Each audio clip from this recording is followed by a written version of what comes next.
देखो फ्रेंड्स, क्या बोला है कि नीडंट और डेरंट का जो प्रयोग होता है वो हमेशा सब्जेक्ट चाहे सिंगुलर हो चाहे प्लूरल हो, उनके साथ हमेशा नीडंट और डेरंट का जो फॉर्म है वो सिंगुलर फॉर्म यूज नहीं होगा, प्लूरल फॉर्म यूज होगा। ठीक है, इस बात को आप लोग याद रखेंगे। अब ये नीडंट और डेरंट है क्या? नीडंट का फुल फॉर्म होता है नीड नॉट, यानी कि जिसकी जरूरत ना हो।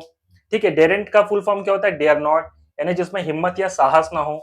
नीड का अर्थ क्या होता है? जरूरत। ठीक है, आवश्यकता, जरूरत।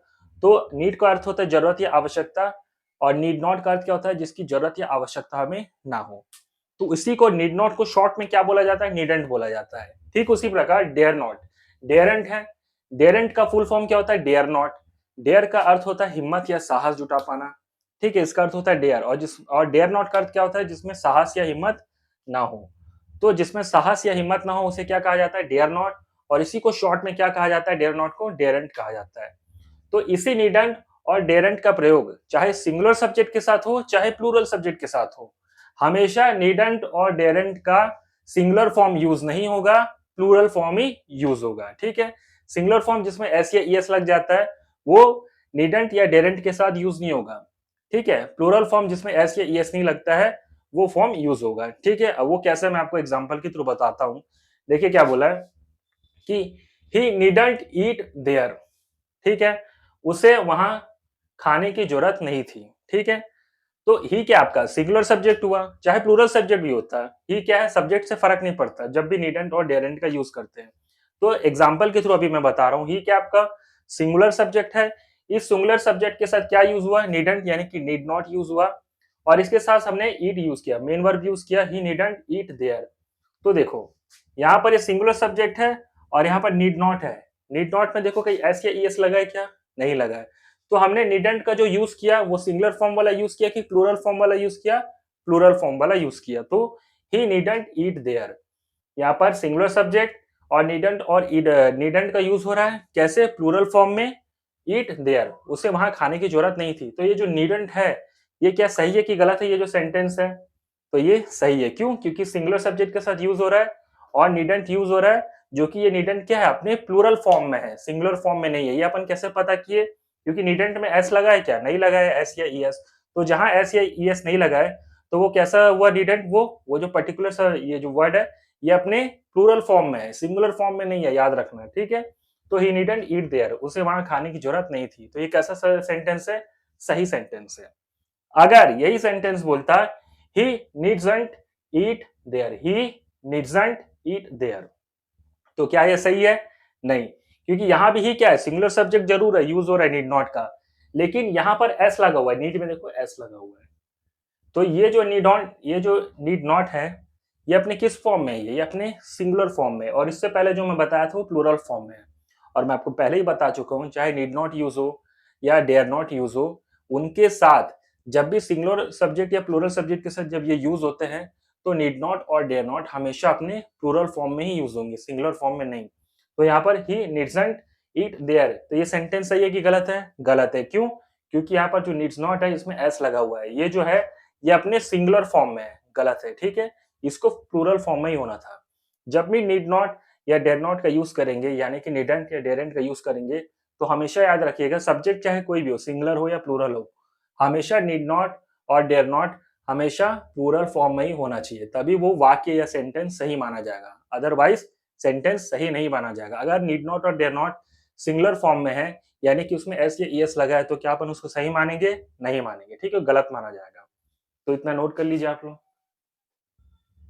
फ्रेंड्स, जो देखो जो आपका नीडेंट और डेरेंट है ना, यानी कि नीड नॉट और डेयर नॉट, इनका जो यूज है ना दोस्तों वो ऑक्सिलरी वर्ब यानी कि सहायक क्रियाओं के रूप में हुआ है। तो इसीलिए ये कभी भी ना सिंगुलर फॉर्म में यूज नहीं हो सकता, हमेशा याद रखेंगे। क्यों? क्योंकि इनका यूज हमेशा सहायक क्रियाओं के रूप में हुआ है। तो नीड नॉट और डेयर नॉट इसका जो प्रयोग है वो हमेशा ऑक्सिलरी वर्ब, यानी कि वो वर्ब जो कि मेन वर्ब की हेल्प करता है, उन्हें सहायक क्रिया कहा जाता है, उनके रूप में हुआ है। अतः हमेशा याद रखोगे नीड नॉट और डेयर नॉट का प्रयोग सिंगुलर फॉर्म में नहीं हो सकता। ठीक है फ्रेंड्स, क्योंकि ये हमेशा मार्जिनली ऑक्सिलरी वर्ब, यानी कि नीड नॉट और डेयर नॉट यानी नीडेंट या डेरेंट हमेशा सिंगुलर फॉर्म में यूज नहीं हो सकता है, क्योंकि ये ऑक्सिलरी फॉर्म में यूज हो रहा है। ये ऑक्सिलरी वर्ब के रूप में यूज हुआ है। कौन? नीड नॉट और डेयर नॉट। ऑक्सिलरी वर्ब उनको बोला जाता है जो कि मेन वर्ब की सहायता करते हैं, उन्हें क्या कहा जाता है? ऑक्सिलरी वर्ब, जिन्हें हिंदी में कहा जाता है सहायक क्रिया। तो हमेशा आप लोग याद रखोगे कि नीडंट और डेरेंट कभी भी सिंगुलर फॉर्म में यूज नहीं होगा। ठीक है फ्रेंड्स, तो इतना पहले नोट कर लो आप लोग। जो रूल है वो हम लोग पढ़ते हैं। देखो, डेयर और नीड का जो प्रयोग है वो हमेशा मेन वर्ब के साथ सिंगुलर और प्लूरल दोनों फॉर्म में यूज होता है। डेयर या नीड का जो प्रयोग है वो मेन वर्ब के रूप में सिंगुलर और प्लूरल दोनों फॉर्म में यूज होता है। किसका? डेयर और नीड का, मेन वर्ब के रूप में। डेयर और नीड जो यूज होता है ना, वो मेन वर्ब के रूप में होता है, सिंगुलर फॉर्म में भी और प्लूरल फॉर्म में भी। ठीक है, अब मैं बताता हूं आपको कैसे। जैसे मैं बोलूं ही नीड्स अ कार, ठीक है, ही नीड अ कार, इन दोनों में सही कौन सा है? देखो, ये वाला गलत है, सेकंड वाला, पहला वाला सही है। ही नीड्स अ कार, याद रखो, ये सब्जेक्ट क्या है? ही सिंगुलर सब्जेक्ट है, ठीक है। सिंगुलर सब्जेक्ट के साथ हमने वर्ब कौन सा यूज किया? नीड यूज किया। लेकिन नीड में देखो क्या लगा हुआ है? एस लगा हुआ है। मतलब यहाँ पर नीड जो है वो क्या है? आपका मेन वर्ब तो है, लेकिन मेन वर्ब में भी क्या लगा हुआ है? एस लगा हुआ है, ठीक है। तो यहाँ पर जो नीड है वो मेन वर्ब के रूप में किस फॉर्म में यूज हुआ है? सिंगुलर फॉर्म में। क्यों? क्योंकि यहाँ पर एस लगा हुआ है, ठीक है। इसीलिए he needs a car. S क्यों लगा है? क्योंकि सिंगुलर सब्जेक्ट है, सिंगुलर सब्जेक्ट है तो सिंगुलर वर्ब भी लगना चाहिए। इसीलिए नीड जो है वो किस फॉर्म में है? अपने सिंगुलर फॉर्म में है, क्योंकि यहाँ पर एस लगा हुआ है। तो ये क्या है? नीड एक मेन वर्ब तो है, लेकिन मेन वर्ब के साथ ये किस फॉर्म में है? सिंगुलर फॉर्म में, क्योंकि यहाँ पर एस लगा हुआ है। एस क्यों लगा हुआ है? क्योंकि सिंगुलर सब्जेक्ट के साथ यूज हुआ है। ही क्या है? Singular subject. अब देखो, जैसे ही नीड अ कार, क्या ये सही है? नहीं, क्योंकि ही क्या है? सिंगुलर सब्जेक्ट है, तो सिंगुलर सब्जेक्ट के साथ सिंगुलर वर्ब यूज होना चाहिए। यहाँ पर नीड क्या है? सिर्फ नीड है। एस या ईएस लगा है क्या? नहीं। तो इसका मतलब ये किस फॉर्म में है? ये भी अपने प्लूरल फॉर्म में है। नीड जो मेन वर्ब है वो अपने किस फॉर्म में है? प्लूरल फॉर्म में है। लेकिन हमें प्लूरल फॉर्म में नहीं चाहिए, हमें किस फॉर्म में चाहिए? सिंगुलर फॉर्म में। क्यों? क्योंकि सब्जेक्ट भी सिंगुलर फॉर्म में है। तो यहाँ पर अगर एस लगा होता तो सही होता, लेकिन यहाँ लगा है क्या? नहीं लगा है, सिर्फ नीड है। तो ही नीड अ कार, ये क्या है? ग्रामेटिकली गलत है। ठीक है फ्रेंड्स, उसी प्रकार दे नीड्स अ हाउस, उन्हें घर की जरूरत है, क्या ये सही है? दे क्या है? एक से ज्यादा सब्जेक्ट है, एक से ज्यादा इंसानों के बारे में बात हो रही है। तो दे अपने किस फॉर्म में है? ये अपने प्लूरल फॉर्म में है। तो दे क्या है? आपका प्लूरल सब्जेक्ट है। अब जब सब्जेक्ट प्लूरल है तो सब प्लूरल सब्जेक्ट के साथ कौन सा वर्ब यूज होगा? प्लूरल वर्ब यूज होगा। तो ये जो प्लूरल वर्ब है, क्या ये नीड, नीड्स प्लूरल वर्ब है। यहाँ पर एस लगा हुआ है, तो नीड क्या है? एक मेन वर्ब तो है, लेकिन साथ ही साथ ये अपने किस फॉर्म में है? सिंगुलर फॉर्म में, क्योंकि यहाँ पर एस लगा हुआ है। तो ये जो नीड्स है, क्या ये सही है? नहीं। ये जो है ये अपने सिंगुलर फॉर्म में है, लेकिन सब्जेक्ट क्या है अपना? ये अपना प्लूरल सब्जेक्ट है, तो प्लूरल सब्जेक्ट के साथ प्लूरल वर्ब। तो नीड जो है ये अपने सिंगुलर फॉर्म है, तो ये क्या है? ये गलत है। क्यों? क्योंकि यहाँ पर एस लगा हुआ है। दे नीड्स अ हाउस, ये गलत है। नीचे देखो, नेक्स्ट है दे नीड अ हाउस, ये सही है। क्योंकि यहाँ पर दे क्या है? Plural subject. नीड क्या है? एक मेन वर्ब है, साथ ही साथ ये किस फॉर्म में? अपने प्लूरल फॉर्म में। क्यों? क्योंकि इसमें एस नहीं लगा हुआ है, एस या ईएस नहीं लगा है। तो नीड क्या है? मेन वर्ब है, एज अ प्लूरल फॉर्म में है, और वो किसके साथ यूज हो रहा है? प्लूरल सब्जेक्ट के साथ। तो दे नीड अ हाउस, यानी कि plural subject, plural main verb, ठीक है, और दे नीड अ हाउस। तो यहाँ पर नीड क्या? अपने मेन वर्ब में है और मेन वर्ब के रूप में यूज हुआ है, बट किस फॉर्म में है? प्लूरल फॉर्म में है। और क्या ये प्लूरल फॉर्म सही है? बिल्कुल सही है, क्योंकि कौन से सब्जेक्ट के लिए यूज हो रहा है? दे। दे क्या अपने आप में? प्लूरल सब्जेक्ट है। तो प्लूरल सब्जेक्ट के साथ प्लूरल वर्ब, ठीक है। तो दे नीड अ हाउस, ठीक है, तो ये सही है। ठीक है फ्रेंड्स, तो देखिए, मतलब डेयर, ये तो मैं नीड के फॉर्म में बताया, सेम चीज डेयर के लिए भी आप ले सकते हो। तो डेयर या नीड का प्रयोग जब भी मेन वर्ब के रूप में होगा, क्योंकि यहाँ पर दोनों में मेन वर्ब के रूप में यूज हुआ है, तो जब भी डेयर और नीड का यूज मेन वर्ब के रूप में होगा ना, तो वो सिंगुलर फॉर्म और प्लूरल फॉर्म दोनों के लिए यूज होगा। सिंगुलर सब्जेक्ट यूज हुआ तो एस लगा देंगे, तो सिंगुलर सब्जेक्ट बन गया, सिंगुलर फॉर्म में आ गया। और प्लूरल सब्जेक्ट यूज करेंगे तो नीड को वहां से एस या एस हटा देंगे, तो वो जो मेन वर्ब है वो किस में कन्वर्ट हो जाएगा? प्लूरल फॉर्म में। यहाँ पर नीड सिंगुलर फॉर्म में, यहाँ पर नीड प्लूरल फॉर्म में। ठीक है फ्रेंड्स, तो नोट कर लीजिए इतना। फ्रेंड्स, जब भी हम नेगेटिव सेंटेंस पढ़ेंगे ना, ठीक है, नीड और डेयर के बारे में, तो नीड और डेयर के बारे में जब भी हम नीड और डेयर का यूज जब भी हम एज अ मेन वर्ब करेंगे, ठीक है, नेगेटिव सेंटेंस में मेन वर्ब के रूप में, मैं फिर से बता रहा हूँ, जब भी नीड या डेयर का use as a main verb के रूप में होता है और साथ ही में अगर वो सेंटेंस या वाक्य नेगेटिव होता है, तो उसके नेगेटिव सेंटेंस का जो सिंगुलर फॉर्म या प्लूरल फॉर्म जो होता है ना, उसके इम्पैक्ट को कौन सहेगा? Singular auxiliary verb. ठीक है। तो नीड या मैं भी नीड का एग्जांपल लिया हूं, लेकिन नीड या डेयर दोनों का, अगर नीड और डेयर दोनों मेन वर्ब के रूप में यूज हुआ है और अगर वाक्य यानी सेंटेंस दोनों नेगेटिव में है, तो उनके सिंगुलर फॉर्म या ऑक्सिलरी फॉर्म जो है उसके इम्पैक्ट को कौन देखेगा? से उनका जो सहायक वो है, सहायक क्रिया।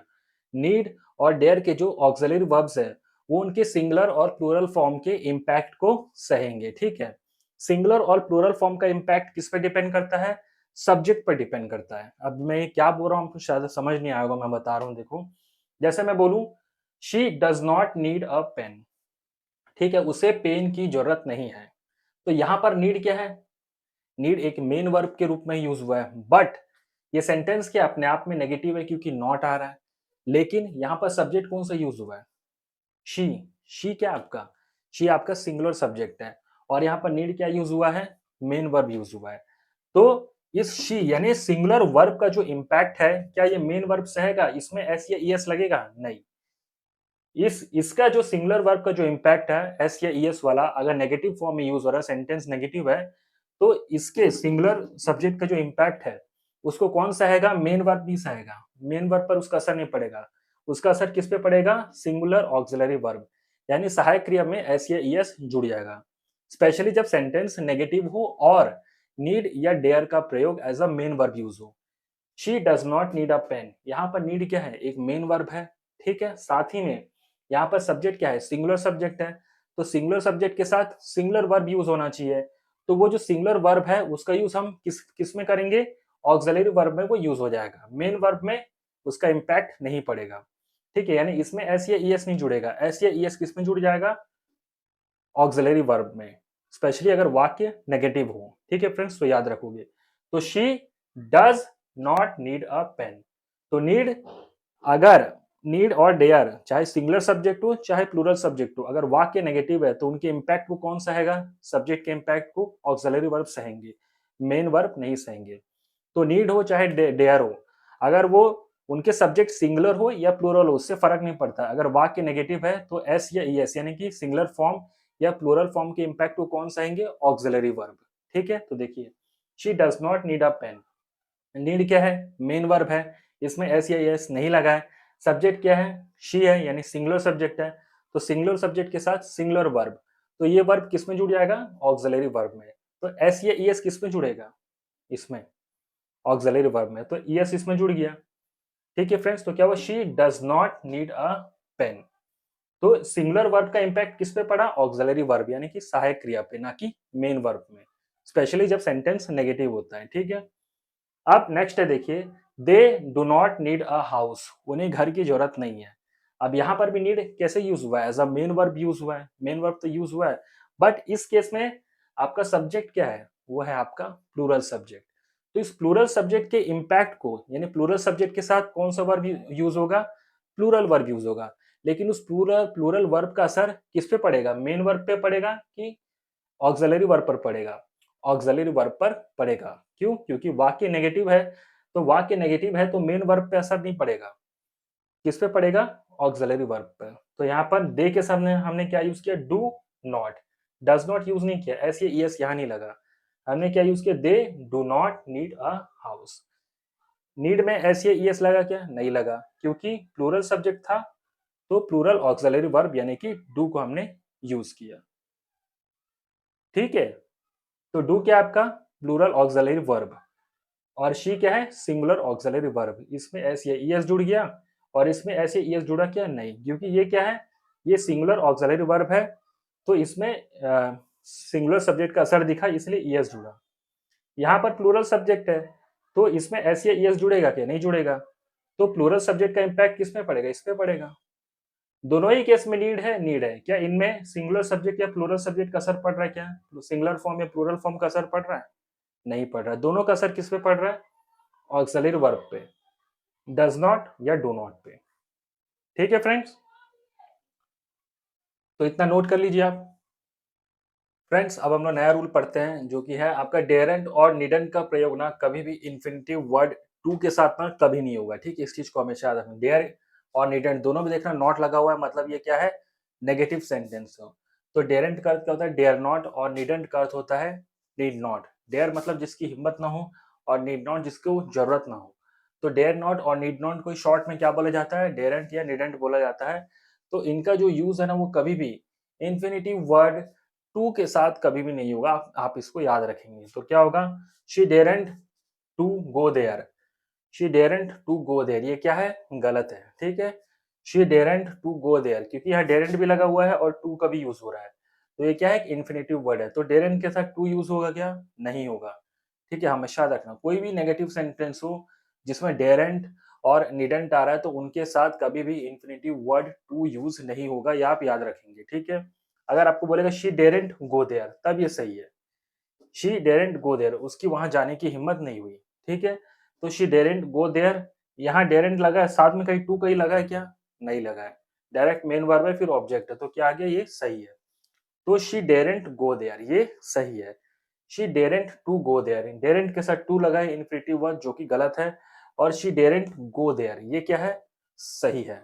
ठीक है फ्रेंड्स, क्योंकि इसके साथ टू यूज नहीं हुआ है। तो डेरेंट या निडेंट, इसकी जगह निडेंट भी होता तब भी वहां पर हम क्या यूज करते, टू यूज करते। ये टू यूज नहीं करते। डेरेंट और निडेंट जब भी हो उनके साथ इन्फिनिटिव वर्ड टू यूज नहीं होगा। ठीक है, डायरेक्ट क्या आ जाएगा, शी नीडेंट गो देयर। अगर हम नीड का यूज करते हैं तो शी डेरेंट गो देयर या फिर शी नीडेंट गो देयर। हमेशा याद रखना जब भी डेयर नॉट या नीड नॉट का यूज करते हैं, जिसे शॉर्ट में डेरेंट या नीडेंट कहा जाता है, तो उसके साथ कभी भी याद रखना, कभी भी टू जो वर्ड होता है इन्फिनेटिव वर्ड, वो यूज नहीं किया जाता। ठीक है फ्रेंड्स, तो इतना नोट कर लीजिए आप लोग। फ्रेंड्स अब हम लोग आगे देखते हैं। देखिए क्या बोला है कि जब भी डेयर या नीड का प्रयोग एज अ मेन वर्ब होता है ना, तो हमेशा याद रखना उनके साथ टू का प्रयोग किया जा सकता है। जब भी डेयर, याद रखना डेयर नॉट और नीड नॉट जब भी नेगेटिव फॉर्म में हो तब उनके साथ टू का यूज नहीं करेंगे। लेकिन जब भी डेयर और नीड हो सिर्फ, तो उनके साथ अगर डेयर और नीड का प्रयोग एज अ मेन वर्ब के रूप में हो रहा है ना, तो आप हमेशा याद रखेंगे उसको, उसके साथ हमेशा टू का यूज किया जा सकता है। ठीक है फ्रेंड्स, जैसे मैं बोलूं शी डेयर्स टू अपोज मी, उसने मेरा विरोध करने की हिम्मत करी, तो क्या होगा, she dares to oppose me. To use हुआ है डेयर के साथ, क्योंकि सिंगुलर सब्जेक्ट है तो साथ में क्या यूज किया हमने, एस यूज किया। ठीक है फ्रेंड्स, ठीक उसी प्रकार ये देखो आई है, तो आई के साथ क्या लगता है, हमेशा प्लूरल वर्ब लगता है। तो यहाँ पर देखो जो नीड है, पहले मैं डेयर का बताया था, फिर मैं नीड का बताया था, फिर नीड का बता रहा हूँ। I need to go there, need भी क्या है, अपने पॉजिटिव फॉर्म में, नेगेटिव फॉर्म में है नहीं, तो नीड के साथ हमने क्या यूज किया, गो देयर। तो यहाँ पर भी नीड का जो यूज है हम कैसे कर रहे हैं, मेन वर्ब के रूप में। और यहाँ पर जो डेयर का यूज कर रहे हैं वो भी मेन वर्ब के रूप में हो रहा है। यहाँ पर देखो सिंगुलर सब्जेक्ट था, यहाँ पर क्या आया, एस आया, इसीलिए इसके साथ मेन वर्ब के साथ एस लगा। यहाँ आई है, आई के साथ भी हमेशा हम क्या यूज करते हैं, प्लूरल वर्ब यूज करते हैं, हमेशा याद रखेंगे, नियम है। तो इसके साथ सामने एस लगेगा क्या, नहीं लगेगा। तो यहाँ पर डेयर भी क्या है, मेन वर्ब है, और यहाँ पर आई के साथ जो नीड लगा वो भी क्या है, मेन वर्ब है। याद रखना यहाँ पर एस नहीं लगा है ना, क्योंकि आई के साथ हमेशा क्या यूज होता है, प्लूरल वर्ब ही यूज होता है। यहाँ पर जो हमने यूज किया है डेयर, यहाँ पर किस फॉर्म में है, सिंगुलर फॉर्म में, सिंगुलर वर्ब यहाँ पर यूज हुआ है, और यहाँ पर प्लूरल वर्ब के रूप में डेयर यूज हुआ है, ये नीड यूज हुआ है। ठीक है फ्रेंड्स, तो यहाँ पर डेयर और नीड दोनों कैसे रोल प्ले कर रहे हैं, मेन वर्ब के रूप में रोल प्ले कर रहे हैं, तो इसीलिए इनके साथ टू यूज हो सकता है। अगर डेयर नॉट होता या नीड नॉट होता तो क्या इनके साथ टू यूज होता, तो जवाब है नहीं, क्योंकि डेयर और नीड यहाँ पर दोनों ही एज अ मेन वर्ब का रोल प्ले कर रहे हैं, इसीलिए इनके साथ हम टू इन्फिनेटिव जो वर्ड है टू उसका यूज करेंगे। ठीक है फ्रेंड्स, तो इतना नोट कर लीजिए आप लोग।